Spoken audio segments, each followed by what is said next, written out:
with myself. That's the way I wanna be, laughing with myself.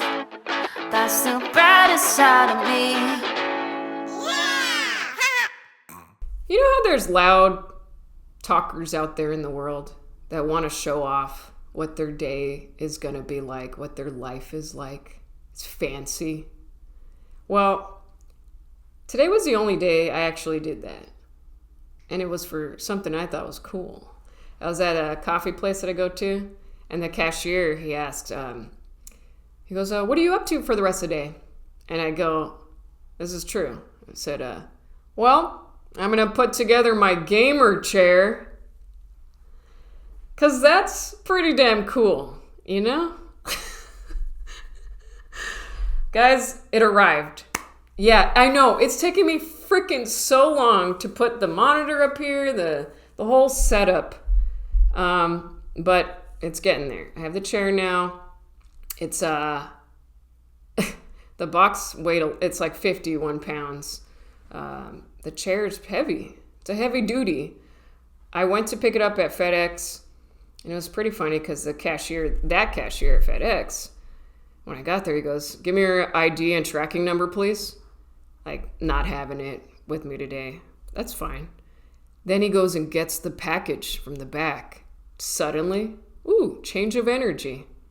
He goes, do you want me to help you with the gamer chair to put in your car? And I was like, oh, okay. Yeah, I know. He's just, everyone sees you differently, you know? I'm very excited to put it together. I made a return at the FedEx also. I go there a lot, seems. But I made a return because a plate I ordered, because I hosted a gathering, a pancake and art gathering with my friends last week. And I ordered this ceramic plate because I wanted to pile on all the pancakes on there. Well, it arrived cracked. And there was a little part of me that was like, should I just keep it cracked? Like, it's fine. I'm someone that will just be like, it's cool, you know, it's unique. Like, that's how, but I was like, no, just return it. Even if it's like $15, just get it. It's fine. So I went to FedEx to return it. You know, there's a section to just drop off the returns. There's like a hole or where you dump it in there. You know what I'm talking about. Anyway, it was a square kind of, and I knew it as I was walking in. I was like, could this box is not going to fit in that. It's for smaller packages. This one was kind of a big, and I still went and tried, I put it against it, and clearly it is way bigger than the hole. And I could feel like the guy working there was just watching me. He was like, all right, lady, let's see you try to, and he was cracking up, and I was cracking up too. I was like, I just thought I should try to squeeze it in there. I'm redoing this episode. I sometimes will, actually this happens almost every episode I record for you guys. I'll record it once or twice, definitely didn't feel enough joy, and then I try again. And today, right now, I was like, I feel the joy pumping through my bones and veins. So here I am. Yesterday I tried to record one, but I was still feeling, I did a couple shows Wednesday night, and they weren't good. It's partly because, one, I didn't want to redo the old bits I taped on my special, so I'm beating myself up in my head. I'm like, well, these are old. You move on, write new stuff. And then I'm angry. I'm almost like having a little battle in my own head on stage where all these people are there. The people were great crowds. It was me having a little battle a little fight in my head. So, I think I can't feel that joy again with myself the day after I try to record. So, but now I've brushed it off, and I'm like, okay, no. These are the facts, Melissa. This is your job. You're naturally funny. I was talking to my good friend Fahim Anwar, because he writes bits all the time. And he just says, you just have to pay attention, keep a notes, and I do, but I got to do a better job just observing, writing it down.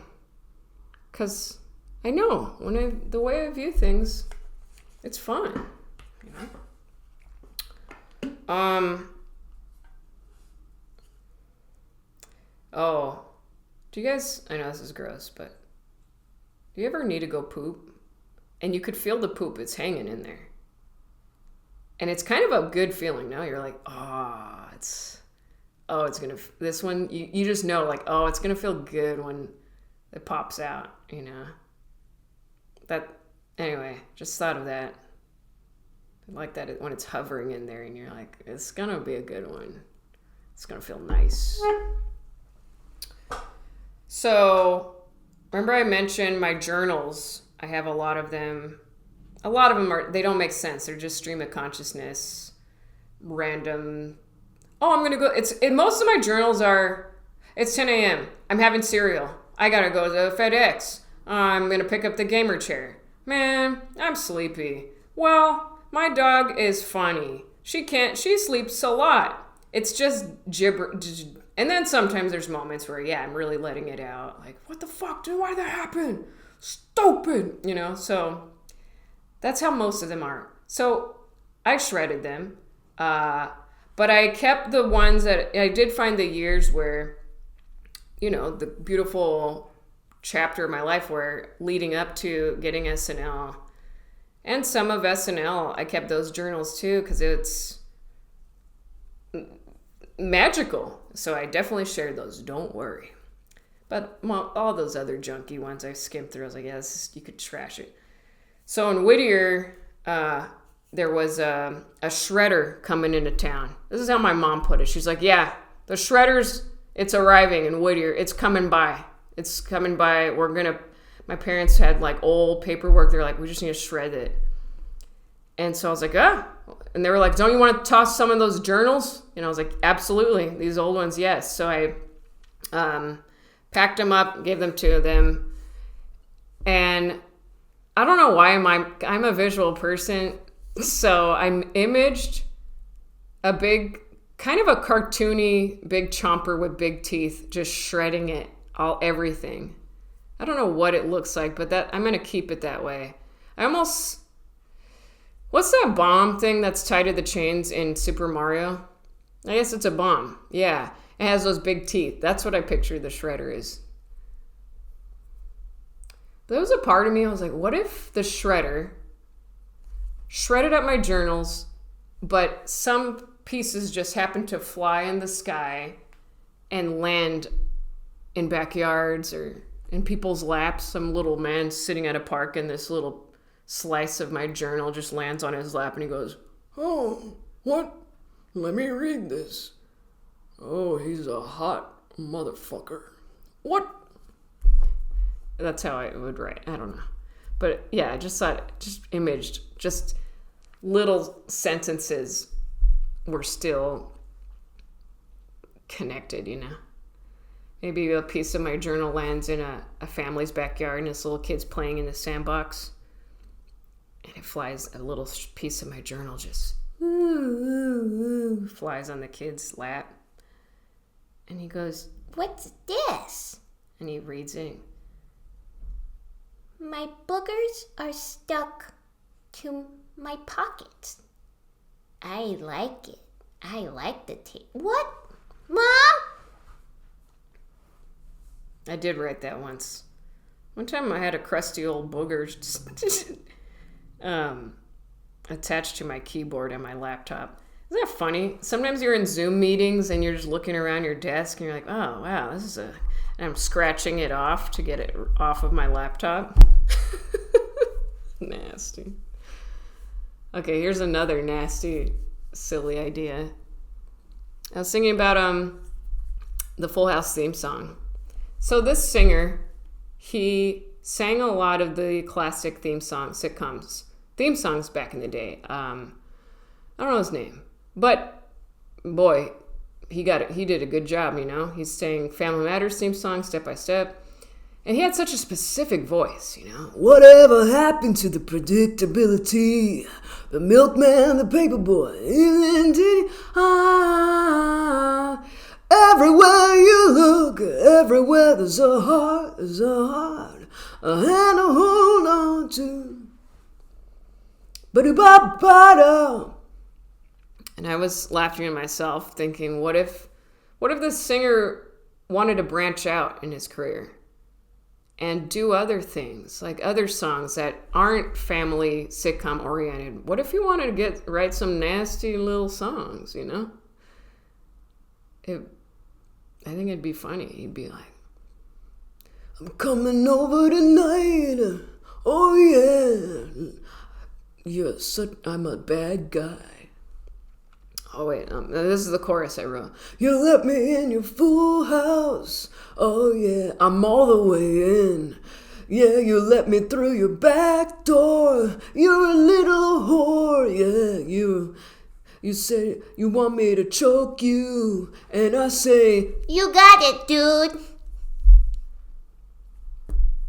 Yeah, that's the Full House singer getting nasty. Okay, you think if you knocked on wood, you know how people, when you're like, knock on wood, you really do a big knock? What if you just did a really light knock? You're like, knock on wood. And you barely hear it. And it's like, think you want it to happen to you. Knock that thing. Okay. No, should have kept that one inside my brain. I'm going to sing a karaoke song. This is a Luis Miguels song called Mucho Corazón. I'm going to challenge myself to I'm going to try to learn on guitar. Practicing every day. It's good. But they have the karaoke track on YouTube. It made me really happy. It's not bad. You know, some karaoke tracks, you're like, what the hell? Why'd they add that? You know, but it's not bad. So here it is. I don't know exactly what he means, but you can still feel it. Oh, you could feel it. Here it is.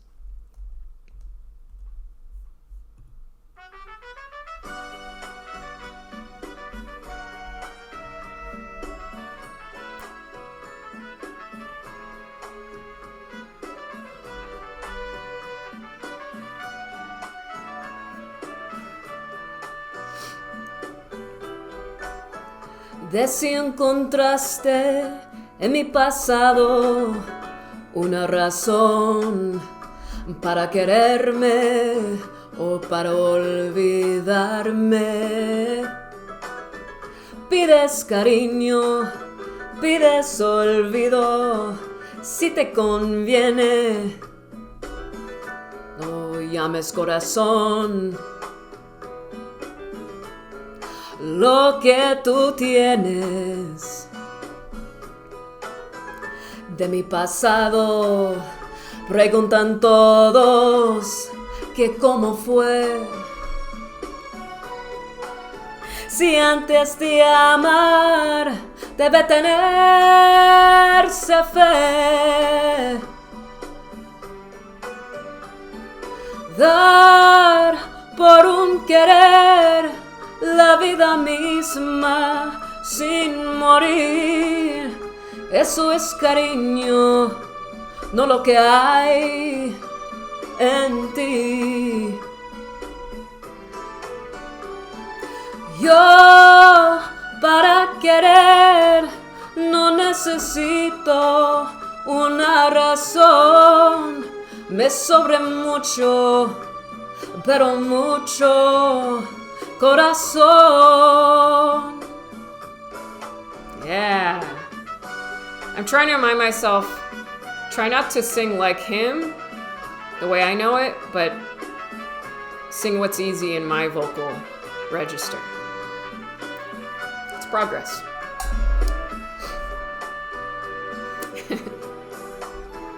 De mi pasado preguntan todos que cómo fue.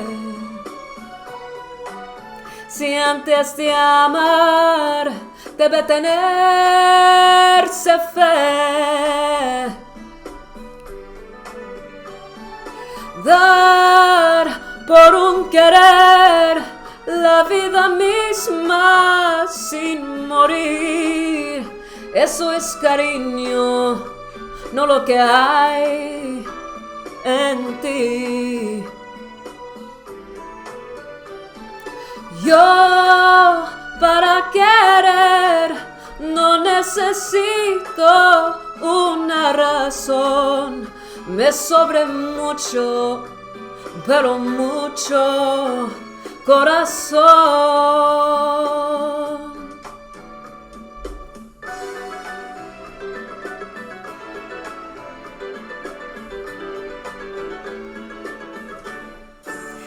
I'm gonna tell my friend Danny, learn that motherfucking song, because I want to sing it. Yeah.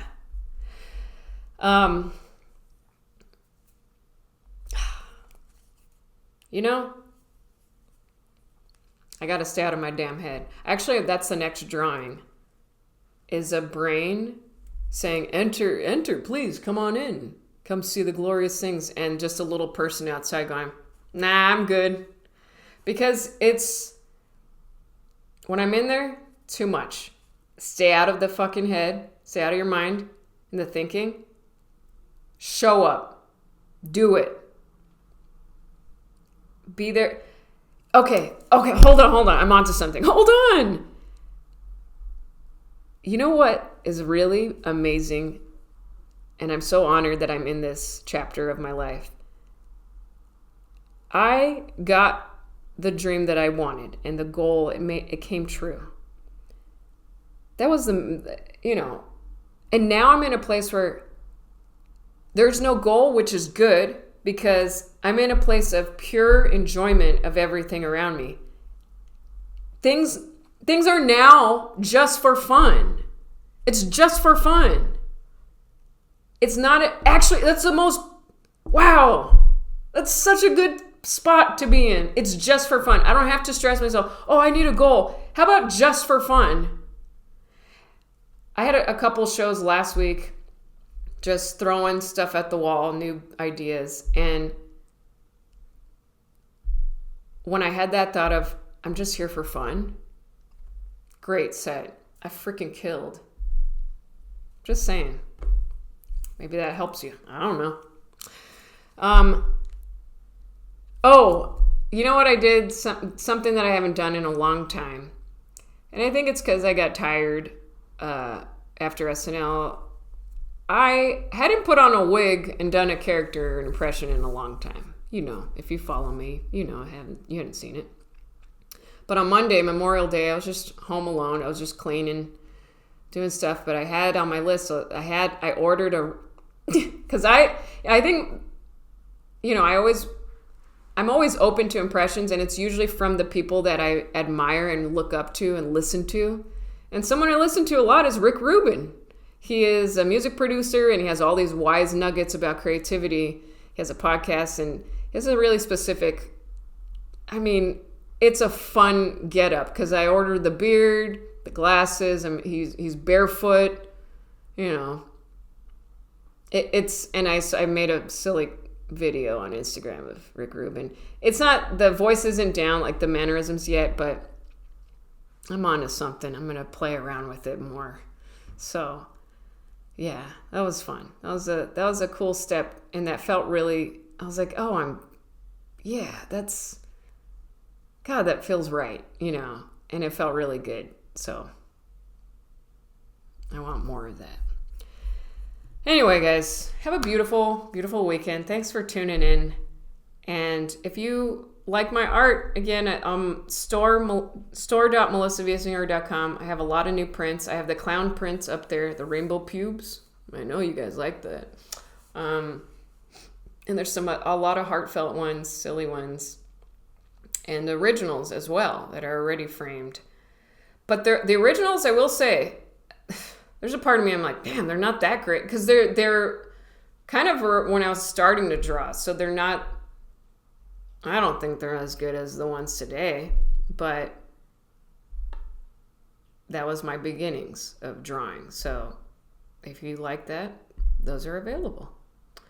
I try to arrange them as properly priced. It's tough for me. It's really tough for me, because sometimes if I see a person and they love my art, I feel energy, and I'm like, just take it for free. Like I don't want to charge, especially if they come to my show or something. I'm always like, man, you already paid a ticket. You already paid drinks. Like, this is a lot. I don't want, pay me $70. Like, no.